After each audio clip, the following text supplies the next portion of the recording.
Hoy en Diálogo Abierto, entérate del programa de boxeo que el Hospital St. Barnabas ofrece a los jóvenes como recurso de educación y bienestar. Después analizamos el nuevo estudio que ha descubierto un alza en el uso de alcohol y drogas en los adultos. Soy Javier E. Gómez y esto es Diálogo Abierto.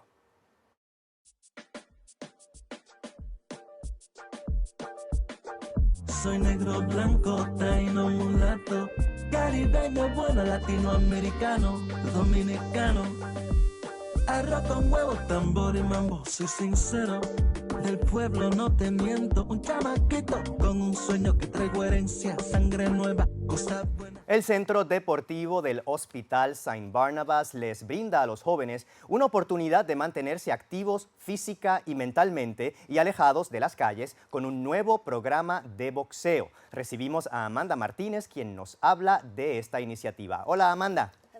Hello. Sabemos que no hablas mucho lenguaje español, so vamos a estar trabajando juntos para transmitir el mensaje. So, welcome, bienvenida. Hello, welcome. Thank you for having me. Encantado. Amanda, what is the mission of this program? ¿Cuál es la misión de este programa de boxeo? Yes, the mission of the program is to really get our youth in the community that we serve, to give them a space to let out their emotions, to take the violence that they're at risk of, and putting all that energy into the boxing program. And it teaches them how to express the emotions. It teaches them time management, leadership. It teaches them breath work, how to kind of control that, and kind of that. Oh, sorry, I'm a little nervous. Sí, para que me des tiempo a traducir. Yeah. Gracias. Me dice Amanda que es un proyecto que busca enseñarle a los jóvenes el manejo de tiempo, disciplina y sobre todo el manejo de emociones. Que busca prevenir la violencia. Amanda, este programa es del St. Barnabas. ¿Cómo se realiza? ¿Son clases? Are these classes that take place? How does it work? ¿Cómo funciona? Yes.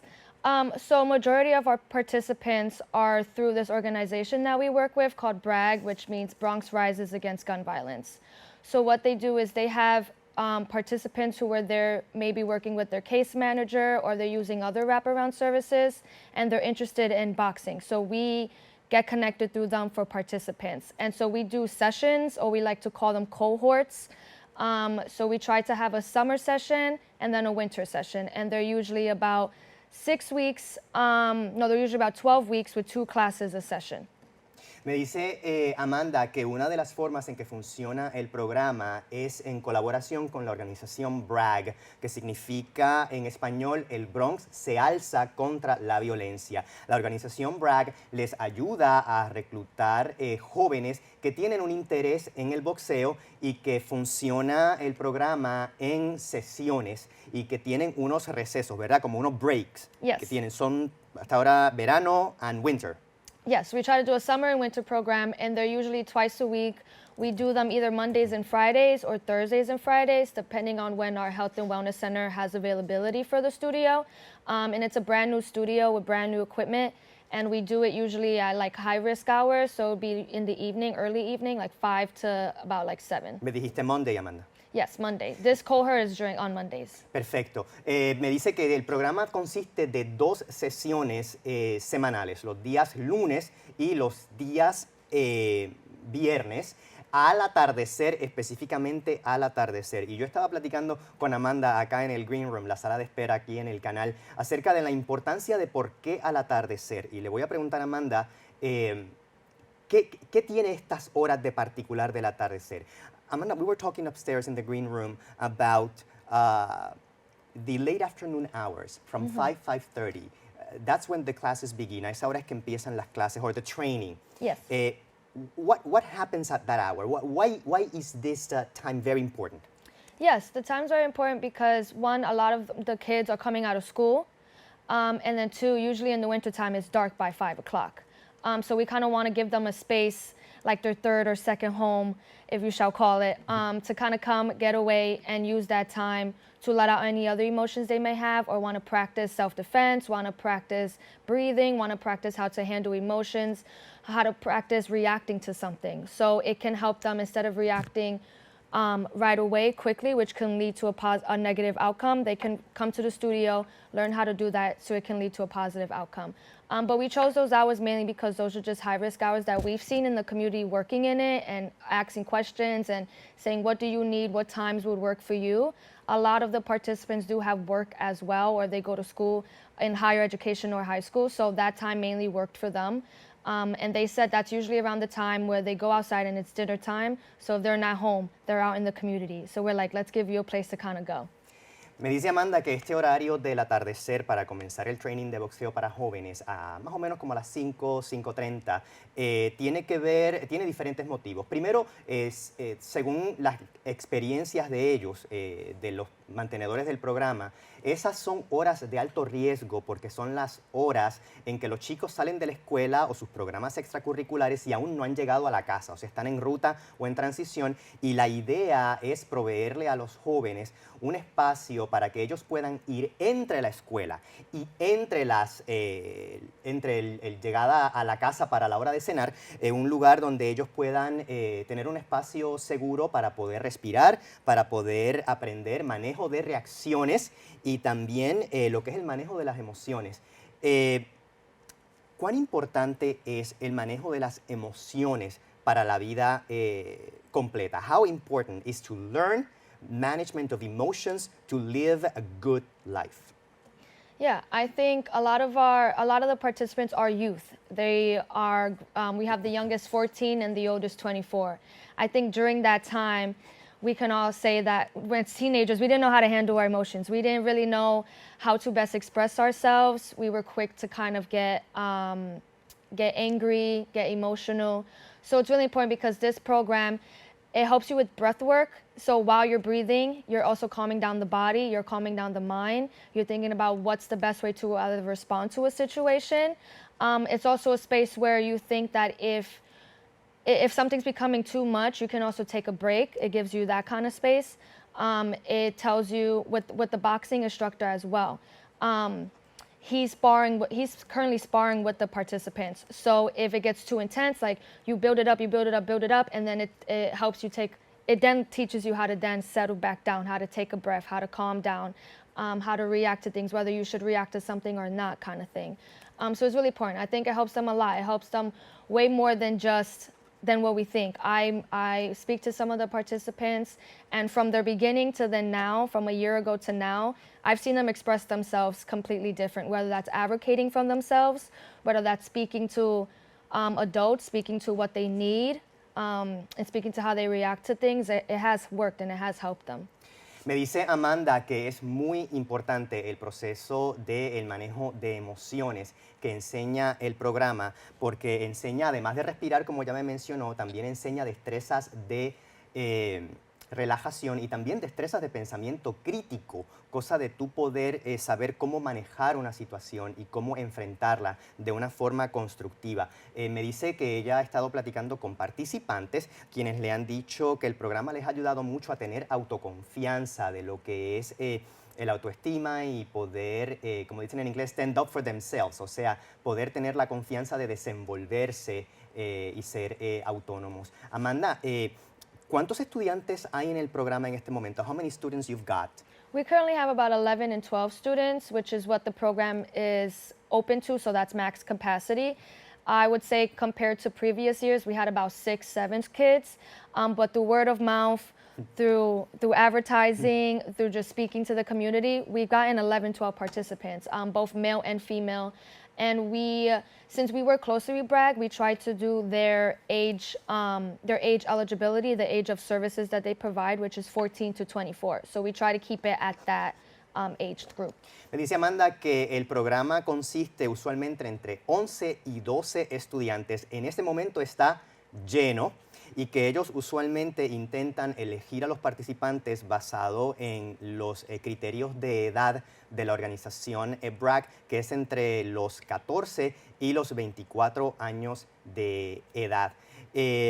Amanda, Besides referral by BRAG, además del referido de BRAG, Bronx se alza contra la violencia, ¿pueden los estudiantes contactarlos a ustedes directamente para matricularse? Can students reach out to you directly at St. Barnabas to register? Yes, 100%. We not only get our participants through BRAG, but we get it from our physicians, especially our pediatrics department. They tell their patients, hey, we have this program and you're eligible for it. So we get referrals through that. We get referrals through the community. This year alone, we had like an intern. We usually host interns and they wanted to be a part of it, so they're a part of it now. Pretty much anyone, we serve the community. So if you're part of the community, you think this program would help you, totally reach out. Me explica Amanda que los estudiantes o los participantes del programa de boxeo en St. Barnabas no tienen que necesariamente ser referidos por la organización BRAG, sino que a veces son referidos por médicos y líderes comunitarios, y también son las mismas personas que llaman y piden información y que ellos pueden entonces entrevistarlos y chequear los cupos y la disponibilidad. Hablábamos fuera de cámara, Amanda, we were talking off camera earlier today about the misconceptions, I should say, about boxing. A veces los conceptos que la gente tiene del boxeo, de que el boxeo promueve violencia. Boxing promotes violence. You have any thoughts about that? I think that is a false statement. I don't think it can lead directly to violence. I think if anything, we have a lot of females in the group, and at the end of each session, I ask for feedback.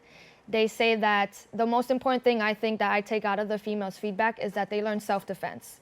Whether they use it out in the community, they use it outside the community, it still gives them a chance to feel better walking alone, walking in the Bronx. And then they also mentioned how it gives them, they're proud, and it gives them a space to do it in a safe environment. They're at a gym where everything is fully equipped. There's adult supervision. They have their own personal equipment as well that they can keep with them. So I think it doesn't lead to violence. I think instead it helps them kind of learn how to fight against it. So it's not the first thing that they resort to. If they didn't have the program, I think it might have been the first thing that they could resort to. But I don't think at all that it leads to violence. I think it helps them take a different approach. Kind of, instead of directly leading to violence, okay, how can I then react to this situation instead of throwing my fist up? Yes, I have this in my back pocket and I'm glad I do, but how? Because of the breath work and the time management and the responsibility that comes with a boxing class, how can I use the skills I learned there instead to react to a situation? Parafrasear todo lo que me ha dicho Amanda en estos últimos segundos que nos quedan, básicamente ella me aclaró que mucha gente piensa erróneamente que el boxeo entre los jóvenes promueve la violencia. Ella dice que al contrario, el conocimiento del boxeo y el training de boxeo entre los jóvenes trabaja en contra de la violencia porque te enseña a manejar y a controlar tus emociones, te enseña disciplina. Me dice que hay muchas chicas que participan del programa y que en el caso de las chicas dicen estar muy contentas porque le enseña destrezas de autodefensa, y muy importante que los chicos y chicas están aprendiendo boxeo pero con entrenadores certificados y también en un ambiente seguro, donde hay responsabilidad, donde cada cual trabaja con su trainer, tienen su propio equipo personalizado e incluso pueden tomar recesos y descansos. Ella dice que el boxeo para los jóvenes es fundamental o bien importante para ayudarlos a canalizar las energías que ellos puedan tener, que eventualmente podrían llevar a la violencia. Dice que al contrario, un estudiante que sabe de boxeo sabe controlar sus emociones y sabe cómo comportarse. Thank you, Amanda, for joining us today. Yeah, of course. Thank you for having me. Pleasure. Mucha suerte con el programa. Good luck. Thank you. So I hope to visit you sometime soon. Yes, of course. Let us know. We're here. Espero poderlos visitar pronto. Awesome. Super. Al regresar, un estudio revela un aumento en el uso de alcohol y marihuana en los adultos. El doctor Rubén Ballard del Instituto Nacional del Abuso de Drogas nos explica.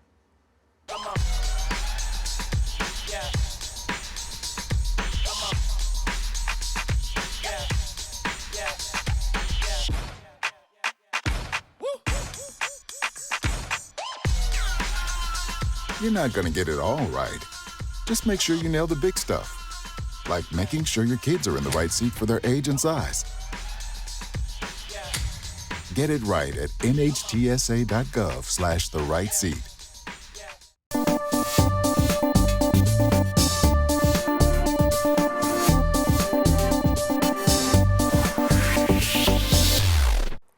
El consumo de marihuana y alcohol llegó a una cifra récord entre los adultos de las edades de 35 a los 50 años de edad, según un nuevo estudio hecho por el Instituto Nacional de Abuso de Drogas. El doctor Rubén Valer de esta entidad nos cuenta por Zoom qué significa este incremento. Saludos, doctor. Buen día, ¿cómo están? Muchos saludos, un placer conocerle. Y el apellido es Valer, no Valer, como yo lo pronuncié hace unos segundos. Sí, aunque ya estoy acostumbrado a los dos modos, así que no hay ningún problema. Me imagino, muchas gracias. Doctor, las estadísticas de este estudio, ¿qué indican? Bueno, indican, es en realidad es como mandar una cápsula espacial a Marte, es para hacer un mapa de la situación, es para tener unas guías de entender cuáles son las tendencias a nivel de la población en el uso de las drogas más comunes, tanto legales como ilegales. Y los hechos en sí simplemente se usan como guía para investigaciones, para inspirar hipótesis y para pensar qué es lo que puede estar ocurriendo detrás de las figuras. Es un elemento epidemiológico sumamente crítico para que podamos establecer políticas inteligentes basados en los datos.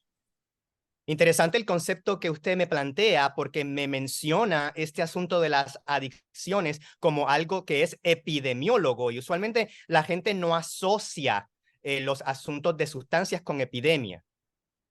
Bueno, en realidad el tipo de estudio se llama epidemiológico porque es un estudio a nivel poblacional y usa las estadísticas para, de alguna manera, diagramar un mapa a nivel poblacional de qué es lo que ocurre. Esa es la ciencia de la epidemiología, de cómo se establecen, cómo comienzan las epidemias, cómo se desarrollan, cómo transcurren, y que con ese tipo de datos nos permite inteligentemente tratar de establecer los instrumentos, las herramientas que nos permitirán aliviar, apaciguar y eventualmente revertir estas tendencias tan negativas para la salud humana, ¿no es cierto?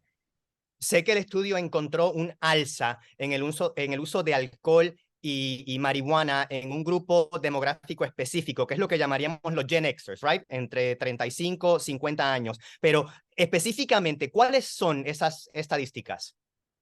Bueno, las estadísticas en realidad muestran lo más preocupante o la alza más significativa en los dos grupos, de 19 a 30 y de 35 a 50, es que la marihuana continúa en su tendencia de alza, ya desde hace varios años, y eso lo continuamos viendo. En términos del alcohol, en realidad, la ingesta normal o regular de alcohol está bastante chata, plana desde hace muchos años. Lo que sí hemos visto es que la ingesta, el atracón, lo que se dice binge drinking en inglés, el atracón de alcohol, sí ha mostrado una suba muy importante en el segmento de edad de 19 a 30. Ese es un dato preocupante, porque sabemos que ese tipo de ingesta de alcohol está asociado a efectos adversos muy nocivos, muy severos en la gente que se involucra en ese tipo de conductas. Eso sí es preocupante.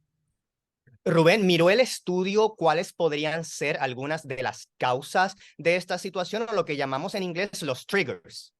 Bueno, como te decía, este tipo de estudios epidemiológicos es como enviar una sonda a Marte. Es para hacer un mapa global de la situación y ver en dónde estamos parados, cuáles son los problemas, y no apunta a ninguna solución, a ningún predictor, a ninguna razón o motivo por detrás de las figuras. La importancia justamente de estos estudios es estimular la discusión, el pensamiento a nivel entre investigadores y con los políticos para sí desarrollar hipótesis y desarrollar estudios que justamente le hagan diana, hagan blanco a esos problemas y tratar de identificar cuáles son las causas de la suba continua de la marihuana, cuál es la causa que la gente entre los 19 y los 30 años tiene esta subida tan importante en la ingesta de alcohol por atracón. Ese es el valor de este tipo de estudios. Nos permite, nos inspira a hacer las preguntas correctas basadas en los hechos.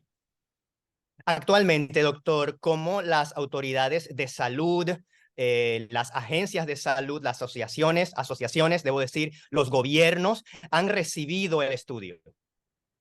Bueno, los estudios de NIDA y del SAMHSA y de los organismos oficiales siempre son recibidos con los brazos abiertos porque son realmente una de las pocas fuentes de datos y hechos fidedignos. Ahora, el tema es en qué se hace con esos datos. Ahí hay un puente que es bastante amplio, bastante largo, y eso es donde tenemos que transitar con mucha más inteligencia, porque los datos, recabar los datos, publicar los datos es la parte fácil, digamos, de la ecuación. La parte difícil es implementar las políticas y los cambios a nivel educacional, social, político, que utilizan esos datos para efectuar cambios positivos en la sociedad. Ese es otro tema. Otro tema que definitivamente amerita un programa, un documental completo y más. Exactamente, exactamente. Doctor, hablando ya un poco de NIDA, que es el Instituto Nacional sobre el Abuso de Drogas, para los que no conozcamos mucho de la organización, ¿podría explicarme qué es y cuál es su misión y cómo funciona? Bueno, el NIDA es un organismo bastante grande dentro de los Institutos Nacionales de la Salud. Estamos por cumplir 50 años en este año que viene. Es el organismo que está justamente encargado de recabar información fidedigna sobre todo lo que tenga que ver sobre el uso, el abuso de drogas, la adicción, que ahora la denominamos trastornos por uso de sustancias, de acuerdo al último manual psiquiátrico. Estamos muy involucrados con la ciencia básica de entender los mecanismos en el cerebro que llevan a una persona primero a utilizar en forma regular y repetida drogas y luego por qué algunas personas con cierto tipo de vulnerabilidades se vuelven adictas a esta sustancia, por qué ciertas personas usan una versus otra, cómo es esa elección que se hace por una droga versus otra, tanto sea legal o ilegal. Estudiamos cómo desarrollar medicamentos para aliviar y para resolver el tema de la adicción. Hemos tenido muchos éxitos en muchos campos, sobre todo prominentemente en el tema del trastorno por uso de opiáceos, con medicación que es muy efectiva en una primera fase del tratamiento de la recuperación. Seguimos buscando en forma denodada y con mucho ahínco tratamientos para el trastorno por uso de estimulantes como la anfetamina, la cocaína, que todavía no tenemos. Tampoco tenemos medicamentos efectivos contra la adicción a la marihuana, que es una droga adictiva. Así que tenemos muchas cosas por hacer, tenemos muchos éxitos en el espejo retrovisor, pero nuestro campo de investigación es muy amplio. Solventamos estudios en el país con más de $1 billón, $1.000 millones de presupuesto anual, también internacionalmente, estudios epidemiológicos como de los que estamos hablando hoy, estudios sociales, estudios conductuales. En fin, es un portafolio realmente amplio que ataca todos los puntos en los cuales se puede atacar este problema realmente muy tóxico para el individuo, para la familia y para las comunidades en general. ¿Cuál sería el impacto, doctor, de que estas estadísticas no existan y de que no haya realmente una comprensión de lo que está ocurriendo con el uso de sustancias e incluso el binge drinking en la calle, de que no haya ese conocimiento, esa conciencia? Estamos viviendo una época en la que vemos el efecto de la desinformación, de cómo se establecen políticas o cómo la gente se maneja en forma divorciada de la realidad, de alguna manera, de la desinformación. Imaginémonos cuánto peor sería la realidad si no habría una fuente de información fidedigna como la que ofrece el NIDA. Por lo que, para mí, desde mi punto de vista, este tipo de estudios ofrecen esperanza de que aquel que está iluminado por una necesidad de saber y de actuar en forma inteligente frente a los problemas, haga uso profundo de estos datos para justamente desarrollar políticas inteligentes y efectivas que no tienen nada que ver con la política, son políticas de la ciencia, que no tendría que tener ningún color, obviamente. Este estudio de la marihuana y el binge drinking, ¿cómo se realizó? ¿Cuántas personas? ¿Cuánto tiempo tomó hacerlo? Si usted conoce esos datos. Sí, es muy interesante. Mucha gente conoce el estudio que se llama MTF, que es el Monitoreo del Futuro, que recaba información de aproximadamente 50.000 estudiantes de secundaria por año, del octavo, décimo y duodécimo grado. Ese es el estudio clásico MTF, que mucha gente lo conoce porque sus hijos lo han tomado, porque ellos mismos lo habrán tomado. Es un estudio que empezó a hacerse en 1975, así que es realmente uno de los estándares dorados de estudios epidemiológicos longitudinales que siguen a una población año tras año. Ese es el valor intrínseco de este estudio. Lo que mucha gente no sabe es que después que estos chicos terminan la secundaria, hay ciertas cohortes, una subpoblación de estos chicos a los cuales se les sigue mandando cuestionarios cada 2 años y después cada 5 años. Entre los 19 y los 30 años se les recaba información a un subgrupo de cada 2 años, y una vez que cumplen 35 años hasta los 50, se recaban cada 5 años. O sea que ese estudio longitudinal sigue por muchos años hasta la adultez joven, durante los años del college, de la universidad y mucho más allá.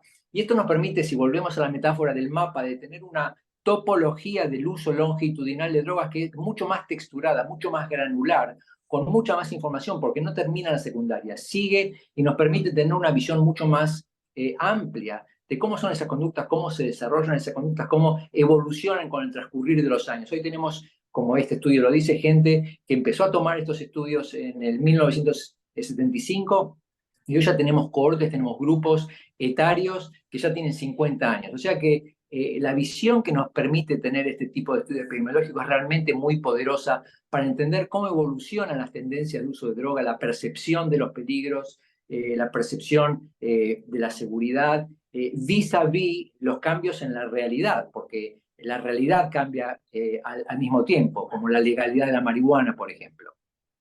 Por ejemplo, acá en Nueva York, que es legal y el Estado está precisamente en el proceso de establecer la industria legal del cannabis.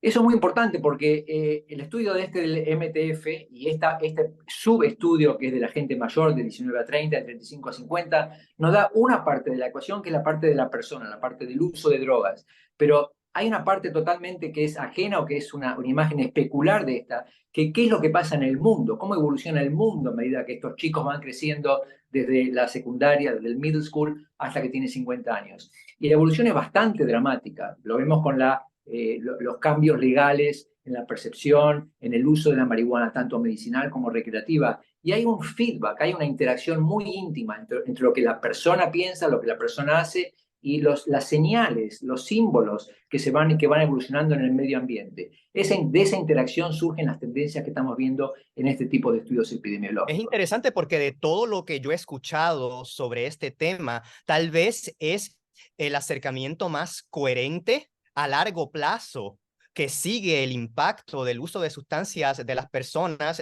durante el desarrollo de su vida de joven a adulto. Absolutamente. Es muy difícil sobreestimar la importancia de este tipo de datos, porque realmente nos da una imagen muy, muy fiel de lo que es la realidad, pero es una ventana a esa realidad teniendo que tener en cuenta qué es lo que pasa en el medio ambiente, en el entorno. Doctor, en los 30 segundos que nos quedan, le he escuchado hablar en otros medios de prensa acerca del concepto de la responsabilidad en el uso de sustancias. ¿Podría, por favor, aclararme en los últimos segundos? Bueno, es muy importante la responsabilidad en todo tipo de las conductas y obviamente la responsabilidad individual de cuando hablamos de compuestos químicos que alteran el estado mental de una persona. Por ejemplo, la responsabilidad, lo más obvio es si uno toma, no debe utilizar maquinaria o manejar. Por eso para mí lo más importante es la educación y es el tema de la responsabilidad emerge de una educación mucho más basada en los datos y una educación que permite a la gente desarrollar una actitud mucho más resiliente, mucho más robusta frente a todos estos embates que son tóxicos que vienen del medio ambiente. Gracias por esta información, doctor Rubén Baller, científico de salud en NIDA, el Instituto Nacional sobre el Abuso de Drogas. Muchas gracias por la oportunidad. Hasta siempre. Quedo a vuestra disposición. Amigos, eso ha sido todo por esta entrega de Diálogo Abierto. Nos vemos en la próxima.